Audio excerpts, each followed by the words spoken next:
Okay, you may start. Good evening, everyone, and thanks for joining for this year's first meeting. It's Monday, March 4th, and we're joined by Metro tonight. And let's have item number 1. Item 1 is roll call. Commissioner Gonzalez, Here. Commissioner Yakubian, Here. Chairperson Kirkjian, Here. Commissioner Sahakian, Here. Commissioner Nazarian. Here. Item number 1B. Item 1B is flag salute, led by Chairperson Kirkjian.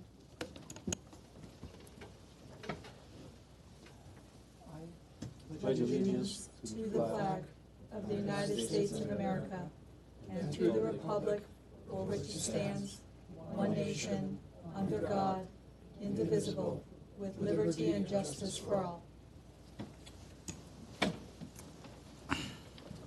Item number 2, please. Item 2 is posting of the agenda. The agenda for the Monday, March 4th special meeting of the Glendale and Transportation Parking Commission was posted by Friday, March 1st, 2019, before 5 p.m.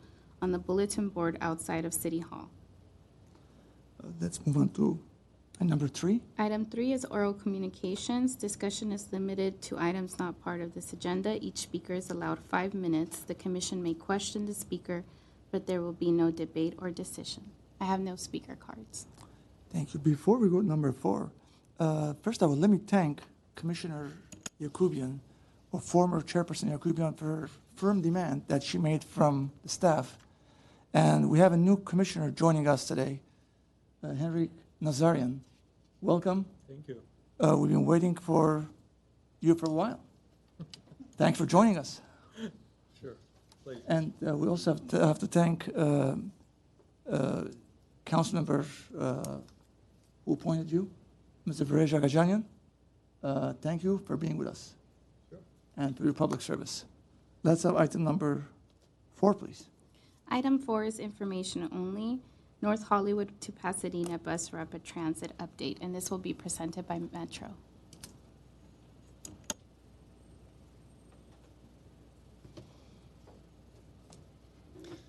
Okay. Well, good evening, everybody. My Evening. name is Scott Hartwell. I am the Metro Project Manager for the North Hollywood to Pasadena BRT project. Thank you very much for holding this special meeting here tonight. We really appreciate it. And as you recall, we were here last in the fall to provide an overview of the project as we were getting ready to kick off our initial community outreach efforts. So at that meeting, we shared with you some of the initial alignment concepts that we were looking at the time and that we had intended to take out to the public to start the dialogue on which alignments would be most promising to take forward into the environmental phase of the project, which is the next phase. So I'm here tonight to present on the results of our community outreach efforts and take you through our refined primary alternative. So with that, let's get to it. Just a little bit of project background. This is a Measure M funded project. It is funded with $267 million in Measure M and SB1 funds, and it has an opening date range per Measure M of between fiscal years 2022 and 2024. Just to summarize some of the community outreach efforts that we did, we started them in the fall. We held 5 community meetings, including one right here in Glendale. We had a presence at several community events, farmers markets, festivals, things like that, including the Glendale Fall Festival, which there's a picture of in the upper right-hand corner. We presented to over 20 different stakeholder groups as well, chambers of commerce, business associations, and so forth. Some of the key community priorities that came out of our outreach effort that were pretty consistent everywhere we went as far as what we heard included the need for frequent, reliable service for this BRT, as well as strong first, last mile connections. So being able to get to the stations was very important to people. Good pedestrian access, a lot of questions about bicycle access, bicycle parking, things like that. Also making sure we have strong connectivity to businesses, destinations, as well as to existing transit services. And also making sure that this BRT includes convenient station locations, so stations that are easy and safe to access. Some of the questions and concerns we received, again, these were pretty consistent everywhere we went, included concerns over potential environmental impacts. Traffic, for example. If we were to implement this BRT on a city street and maybe take an existing travel lane and convert that to a dedicated bus lane, what would the impacts to the traffic system be? How would we look to potentially mitigate those impacts? Same with parking. If we were to implement a BRT, say, running in a curb lane and we needed to take some parking spaces, or build stations that require taking some parking stations or parking spaces, what would the loss of parking look like, and how could we mitigate and replace those parking spaces? We received questions about station beautification and making sure that these stations are attractive to look at. People wanted to know, what is this BRT going to look like out on the street? What will the stations look like? Also, an emphasis on preserving community character came up as well. We received questions about project funding. How much is the project going to cost? What are the funding sources? How secure are the funding sources? And questions about existing service and how this project will relate to some of the existing services that are out there. We received questions, for example, on the 780, which is the Metro Rapid service that operates from Pasadena to Hollywood and goes right through Glendale on Colorado and Broadway. So people wanted to know, okay, what's going to happen with that line? How does it sort of interact with what you're planning to do? Same with the 501, which is Metro's express service that operates from North Hollywood to Pasadena on the 134 freeway. One of the initial alignment concepts we looked like had an option going entirely along the freeway that pretty much matched the 501. So people wanted to know, how does our project relate to that, and what's the future of the 501 once the BRT is implemented? Specifically in Glendale, some of the things that we heard, fairly broad support for the project overall, which we were happy to hear, and this was also consistent with some of the rest of the communities that we visited. Preference for a street running alternative as opposed to operating on the freeway. So the advantage to operating on streets is you could serve more key activity centers that way. You can just serve more communities, more people. There would be more stations as opposed to the freeway, where if you operated, say, on the 134, it might be faster end to end, but you'd miss a lot of these key activity centers along the way. So there was support for serving downtown Glendale and heading south, and I'll take you through the refined concept, the alignment concept in a minute. But we didn't get really a strong preference for either going down Central or Brand, just that we serve this area somehow. And same with going east-west. There was support for Broadway or Colorado to connect to Eagle Rock, and also in the northwest section connecting to Burbank via Glen Oaks. So the refined primary alternative looks like this, and I'll zoom in on the Glendale portion in a minute. But it's basically an 18-mile route. Where you see purple is where there's really just one option to get through a particular part of the corridor. So for example, going up through Burbank and Olive and Glen Oaks and then connecting down into Glendale that way. Where you see pink lines, these are design options or different alignment options that we're continuing to look at. There are different ways to get through this particular segment of the corridor. We're neutral when it comes to these pink lines, so we don't have a preference toward any one of them, but we are continuing to study all of them. So then zooming into Glendale, coming from Burbank, the line would go southeast on Glen Oaks. And from there, we have a few different alignment options that we're looking at, including one that would connect to the freeway and travel on the 134 for a fairly brief segment before getting off the freeway at Harvey and then continuing on to Eagle Rock that way. The advantage to this route, it would probably be faster, but the disadvantages, you would basically bypass all of South Glendale or everywhere south of the 134. Another option is you turn south on Central, and we looked at Brand as well, but Central we envisioned as really more of a long-term transit corridor. There's more space to implement a BRT. It's less congested, and it's close enough to Brand where we feel we could capture all the activity in this area running on Central. So we would turn south on Central, and then we could either head east on Broadway, where we operate a lot of existing service now, and there's a fair amount of density along the corridor, or we could continue a little further south on Central and connect to Colorado, where we might be able to serve the malls a little bit better, as well as the new Armenian American Museum that's going in near Brand, before eventually connecting with Colorado in Eagle Rock. So we just received some preliminary ridership estimates that just came in internally over the last week or so.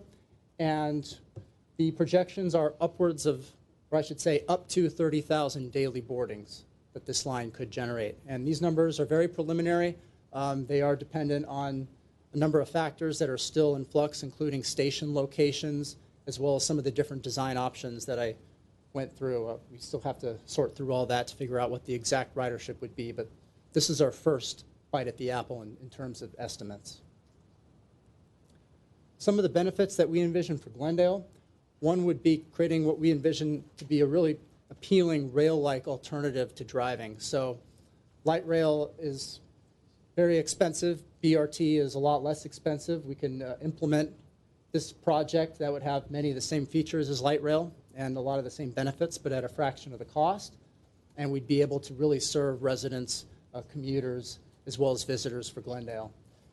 We would also provide a key transit link to the key transit or the key transportation centers, employment centers, shopping centers within Glendale, and improve air quality, not only by helping to get people out of their cars by offering this alternative, but also because we're going to be running zero-emission buses. So Metro will be transitioning to a zero-emission bus fleet for the entire fleet in the next 10 to 12 years, and this line will be prioritized for the new electric buses. So there'll not only be an air quality benefit, but a noise benefit as well, because the buses are quieter than the traditional buses that we operate now. And also, we will look to implement streetscape enhancements around the stations, which goes back to some of the first last mile comments we heard from the public about making sure the stations are pleasant to look at, they're pleasant to walk to with ample shade and landscaping. Some of the opportunities that we see in Glendale include augmenting other transit services, regional transit options. One benefit we see for implementing dedicated bus lanes, for example, is that services like the Glendale B line could share the bus lane, so there'd be a benefit to that service and those riders as well. We would also complement any other transportation infrastructure projects the city has going, and we have been coordinating with the city on the planned streetcar, for example. And we will explore the nexus between the city and the region's bicycle network and look for how we can optimize connections via bicycle to our stations. We will also complement connections to the Hollywood Burbank Airport, which we recognize as a regionally significant asset for the corridor. And we will also, and have been coordinating with Metro staff on the LA Glendale Burbank feasibility study, which I would imagine you guys are familiar with. It's a project along the Metrolink right-of-way that's looking to maybe enhance Metrolink service or implement some sort of new service like a light rail potentially along that corridor. So we've been working with them on that as well. As far as next steps are concerned, we are working on our alternatives analysis now and wrapping up that effort. We will be taking the results of our alternatives analysis as well as our proposed project to the Metro board in April, where we will seek approval to move on to the environmental phase of the project. We will then begin public scoping if we receive this authorization. The public scoping will begin in May and go through mid-June, and we will release a notice of preparation and begin the EIR process from there. We expect to have a draft EIR in the spring of 2020 and a final EIR in the fall of 2020. And of course, we will continue to work with the various communities, including Glendale, as we proceed. With that, be happy to take any questions you might have. Anyone have any questions? I do. I have several questions. I do too. But please go ahead. Please go ahead and start. Okay. On the second to last visual, Scott, that you showed, can you please, on the planned streetcar, I know there's been a lot of comment and rumors, whatever, on that. Can you show us on the map where that's planned to be and Metro's thinking on the alignment with that? Since you're talking about Central, could you please comment on how that's going to work? Yeah, I mean, I can speak on a high level, but since you have the streetcar rep here. Streetcar. Hi, I'm Fred Zorovan. I work on the, on a streetcar project. Our consulting is here to answer any question that you might have. We are in process of working on the alignment now, and we have two options. We're working on it, and we talk about it now. Okay. Good evening. Yeah, to answer your question, The streetcar study right now is looking at a corridor that begins in the south at the Glendale train station, the Glendale Transportation Center, north either along Central or Brand to a point near the 134 at Glen Oaks. And then the city of Burbank has requested us to study a future extension to use Glen Oaks to traverse over to Burbank. But the primary corridor is on either Central or Brand. So given that Metro is looking at Central for this line, how is that going to work? Well- Or would you actually put the streetcar in a different north-south direction? The street? We could. We're coordinating it with Metro about how, if the corridors do share the same street, how could they share or complement the same right-of-way or the same lane? Or if they are in different streets, what would that mean for the BRT operation, and what would that mean for streetcar operation? The good news is that we could do either. And in doing either, does that mean that both of them work equally the same, or is one better? No, they do. They serve different purposes. A streetcar will have much more more frequent stops, 3 to 4 blocks in nature, where the BRT would likely have stops faced a little bit further apart. Well, according to that map, there's 2 of them planned on Central, right? Potentially. No, actually, I heard Scott say that Central's pretty well committed. It's either Broadway or Colorado, but focusing on Central, if there are already 2 planned and a further one up north, how would then the streetcar work with those stops? And again, I'd like to have some notion from all the people presenting is which one would work better, to separate them or to keep them in the same street? We're not as far along in the study to have any ridership or any estimates like that. We're working right now to do that. We are, from a streetcar perspective, we are leaning a little bit more towards Brand, north of Colorado, but Central is still certainly a viable alternative. There are some factors such as utilities and things that we're factoring in our decision, but Central or Brand, if we are working on Central, then we would work with Metro to complement where the stations would be spaced and if they're together or separated apart. So if it's on Brand, you're just going to go to the 134? You're not going any further north? At one time, the talk was it would go up into the residential area. We'll work with the city to present an array of options and what the cost impacts of those are, and it likely would be what would be a logical first phase of that, and then how could it be extended, right? And which will be done first, the streetcar or what's being presented today? The BRT will be built first. We're scheduled to open by 2024, and we're fully funded. So, and that's one of the nice things about BRT is we have flexibility. We're not laying down track or anything. So we could either share some of the existing right-of-way with the streetcar. We could operate separately.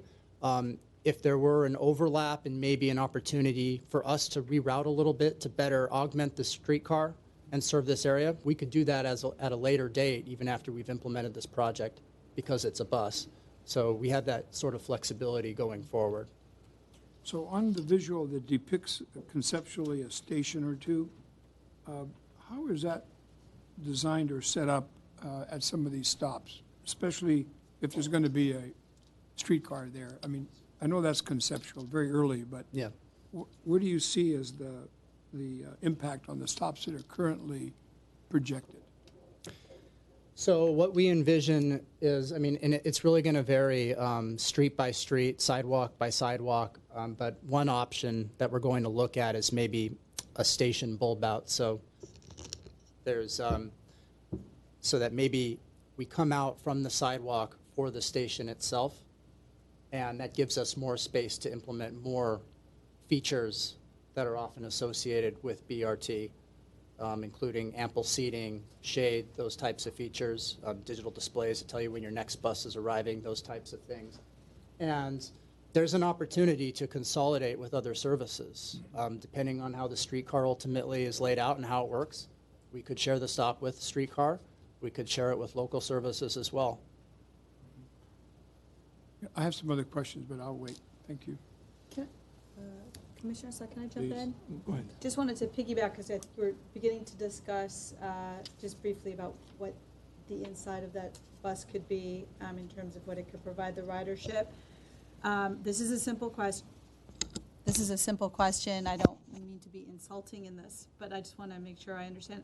With this bus, since it is heading towards a transportation center, the airport destination, is this going to be capable of holding luggage?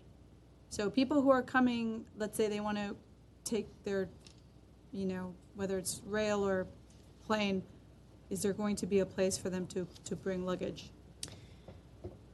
So the buses are not going to be designed such as what you see with the Flyaway, where you've got kind of this large storage area under the bus.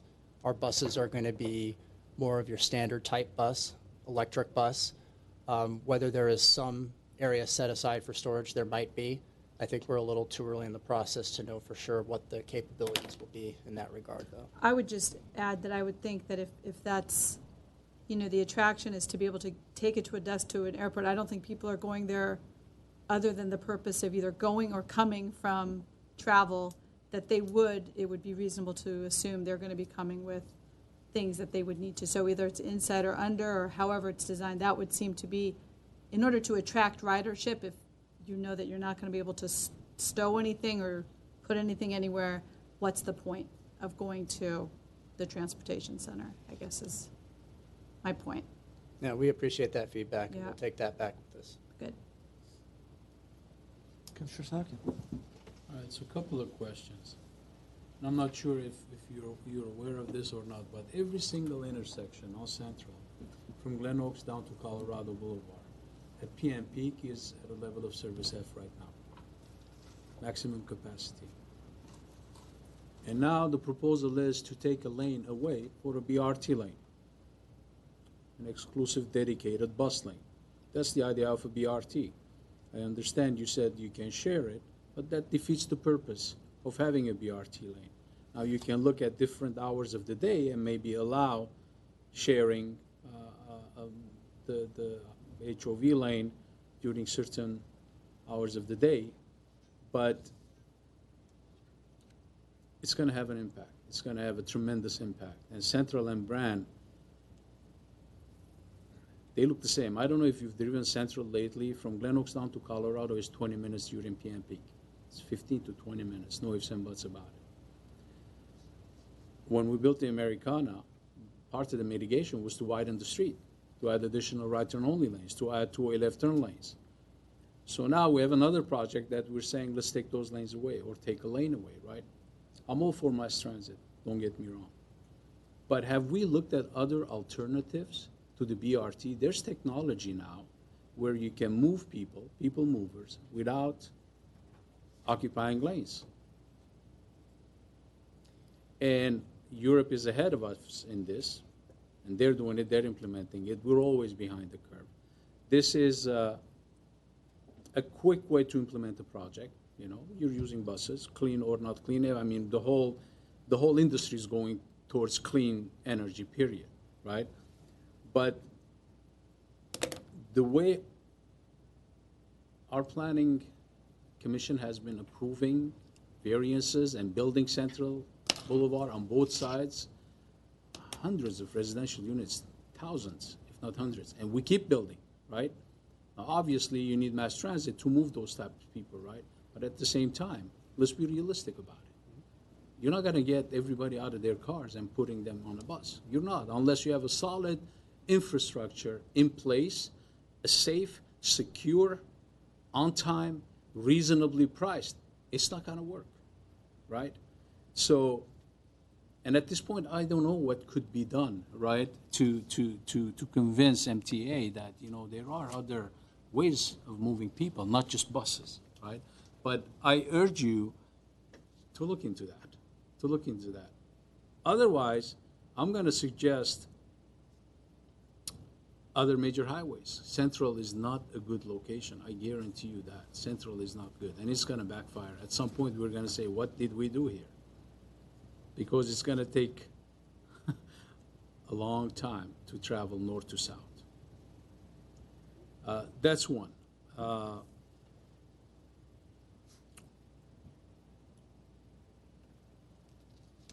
As far as east and west streets, we can say the same for Colorado and Broadway, although it's not the same. You know, Central is really packed and Brand is really packed. I mean, Colorado, off and on, I haven't looked at the latest, average daily volumes on it, but I bet you during peak hours we have the same situation. And you're right, using the 134 freeway defeats the purpose, because now you're bypassing this whole downtown central business district area that you're trying to serve, but at the same time, you might be able to do connectors to your main line. I'm going to end it with that. I have other questions, but I'll come back to it later. Just have one quick question, Go actually. ahead, absolutely. I know this is kind of preliminary, really early on, but is there any right-of-way acquisition considered in the city of Glendale, or there's not right now? It's unlikely there would be any significant right-of-way acquisition. We envision the project will operate on city streets. Thank you.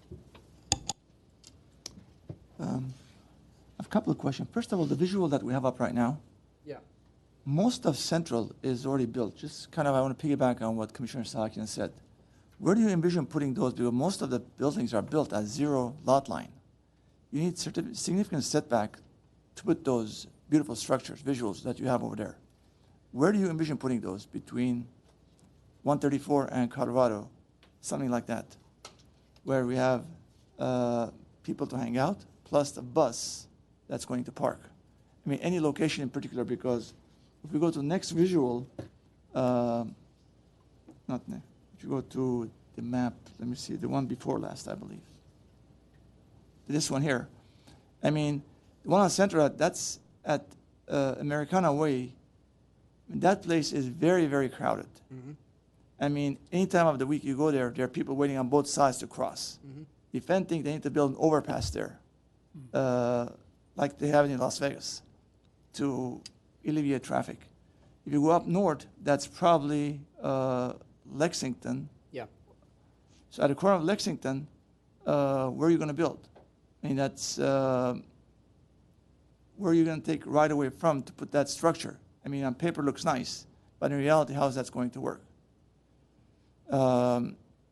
That's my 2 cents. Plus, there's a lot of talk about first and last mile that we've been talking about.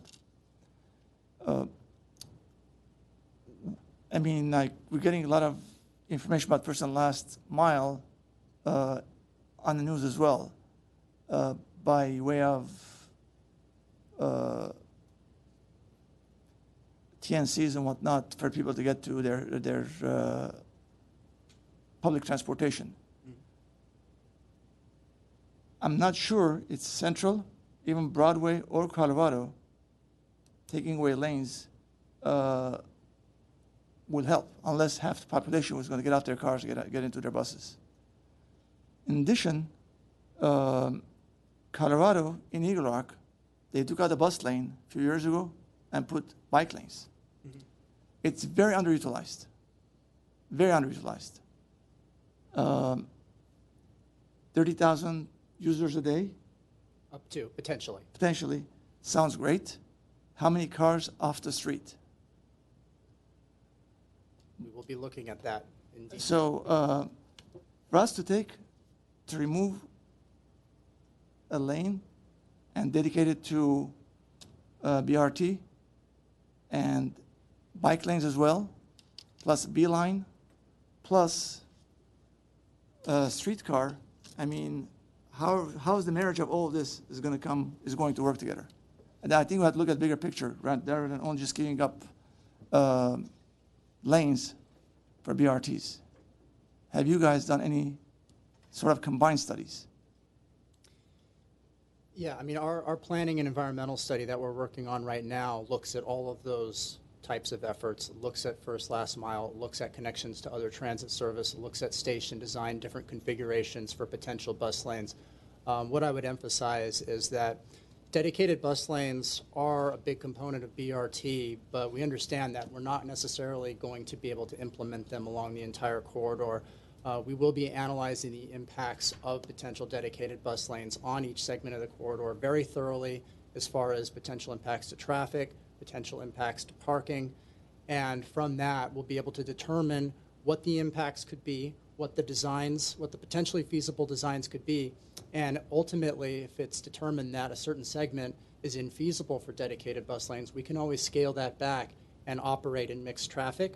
Or we could do maybe a peak period bus lane where just in rush hour traffic, you have the buses going through, sharing with just other bus services, and then cars could join that lane during other times of days. So we have different ways that we can go about this. But if we can't implement dedicated bus lanes for one segment, we still have signal priority, which will help the buses move faster. We still have limited stops, so we can still have a pretty robust service. Okay.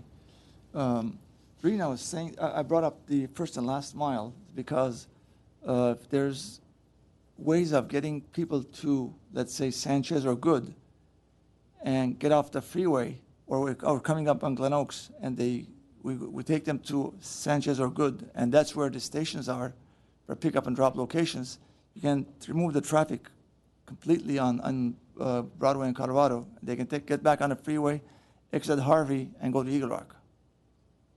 That's perhaps not a way of looking at this.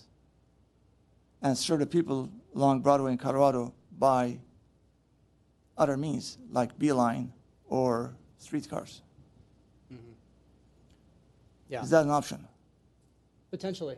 It sounds like that would be similar to the freeway option that we're Yes, showing here. freeway, exactly. Yeah.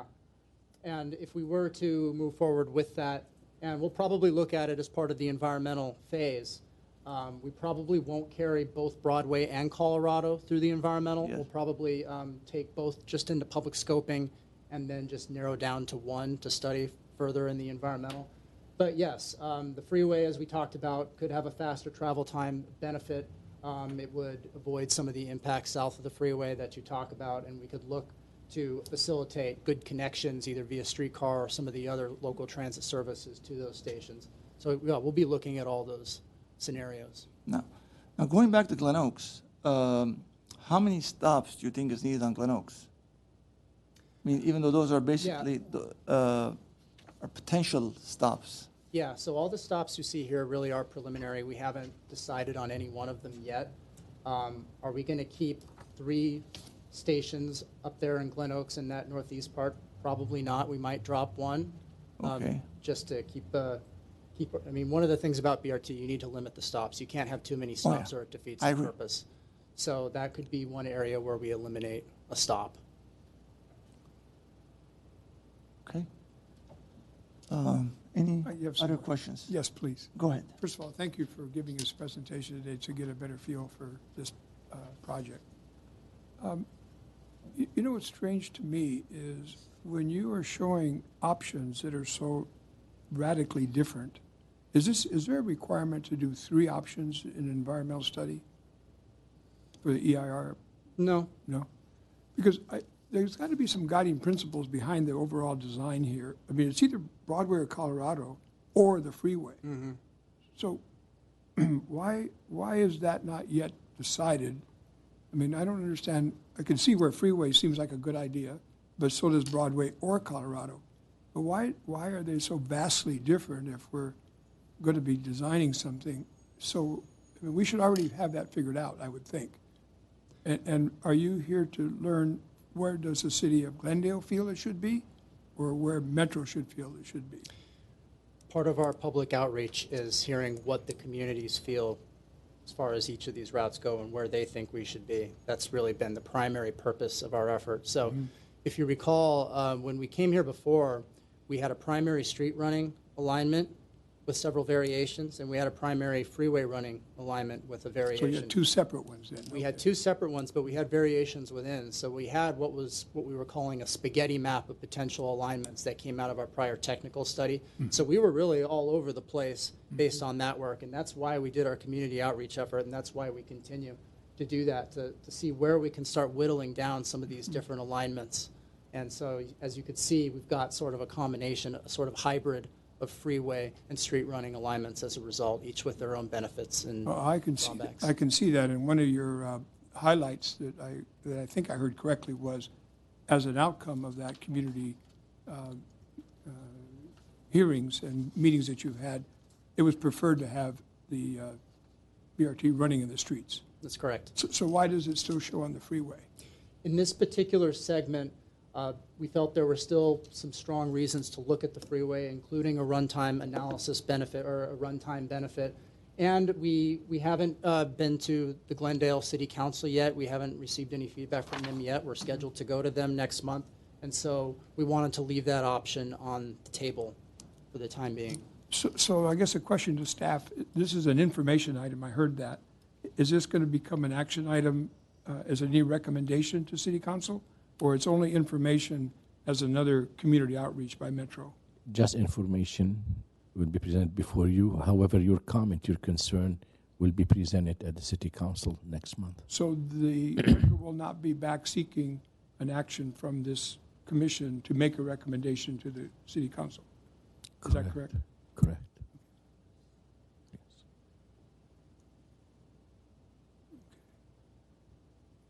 Any other questions?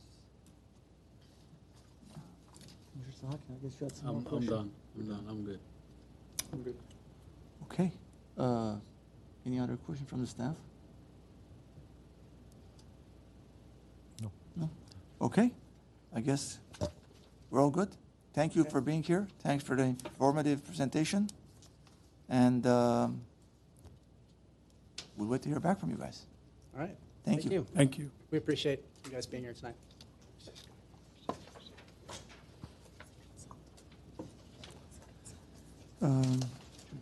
Okay. Myrna, item number 5.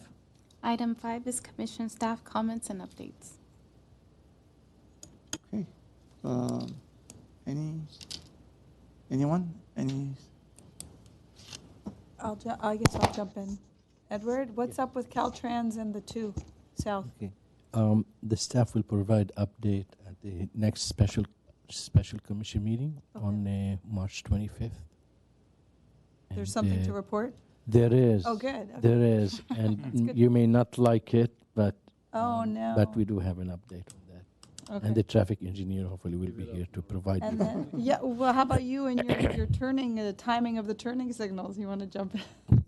Give it up. You've given it It's up? Caltrans, yeah. Oh, it is Yeah. It happens Caltrans. if it happens, and when it happens, it's as simple as that. Interesting. And I think your question has to do with the guardrail, correct? The guardrails, correct? Yes, Yeah. and I can give you little hint that they cannot change their standard. It's not like they are against that. Liability, hard to tell who will fall on. We don't want to own it. It's their part of their structure, their facilities. Changing that standard will put liability on their end. And for that reason, they really need to be consistent on all their ramps at the stopping point where they cannot extend the guardrails any further. So that's the, Okay. okay. Anyone else? Okay. I guess that it for tonight, everyone?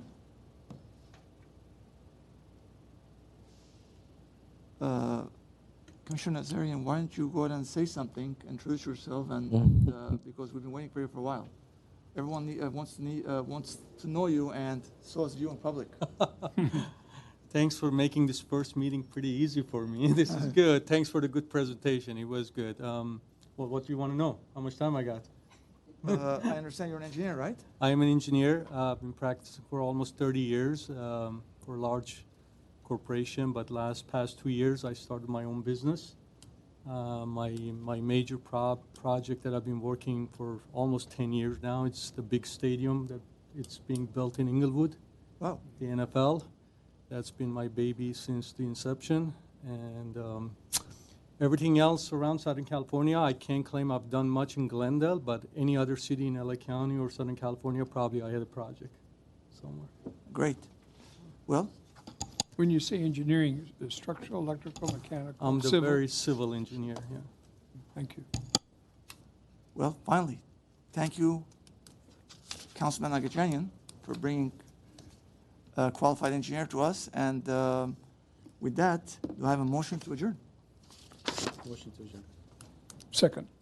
Okay, adjourn. Thank you. Thank you all, and thank you folks from Metro. Good night.